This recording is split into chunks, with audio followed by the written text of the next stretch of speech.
Wala nang intro-intro to guys. Tinulungan ko na yung anak ko paggawa ng project niya. Gamit nitong bote ng Mountain Dew. Gagawa kami ng parol. Ang unang gagawin namin, tatanggalan namin ng buntot. Tapos guguntingin namin sa gitna para ma-connect namin bawat isa. Para mabuo itong parol, kailangan namin ng glue gun, gunting, scotch tape, at saka soldering iron. Yun namang aming pinutol na buntot, gagamitin namin guys para doon sa pagkakapitan ng mga bote. Kailangan silang pagdikitin para magkabilaan. Para sa mga gustong matutong gumawa ng parol gamit ang bote, manood lang kayo guys para malaman nyo kung paano natin gagawin. Maganda yung resulta nito guys.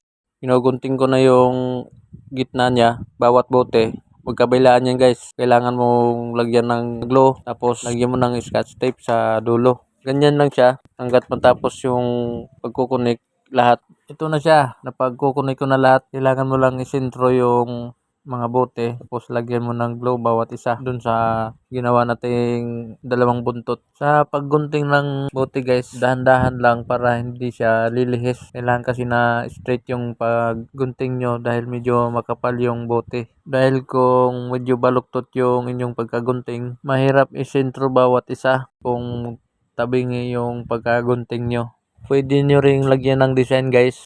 Pero sa ginawa ko, di ko na nilagyan ng design dahil gusto ko yung simple lang siya. Kailangan nyo lang ayusin yung pagkadikit para hindi siya matanggal agad-agad. Dahil nakaglue lang ito, posible talaga yung matanggal siya guys kung hindi masyadong maayos yung pagkadikit. Ito siya guys.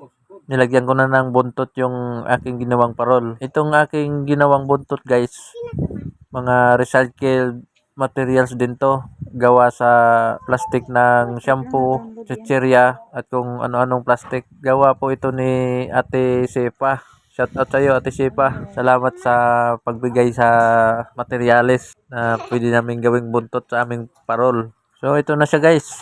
Kailangan ko na lang talian tong aking ginawang parol. Matutuwa na yung aking anak nito. Meron na siyang maipasang project. Parol yung naisipan kong gawin guys dahil malapit na rin yung Kapaskuhan. Medyo bagay din sa bote ng Mountain Dew yung gawin siyang parol.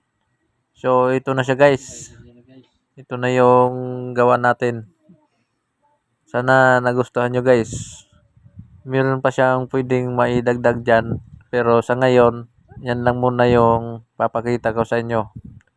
Hindi pa siya talaga tapos guys dahil pwede pa siyang lagyan ng mga decoration. So salamat sa panonood guys. Hanggang sa muli. Thank you.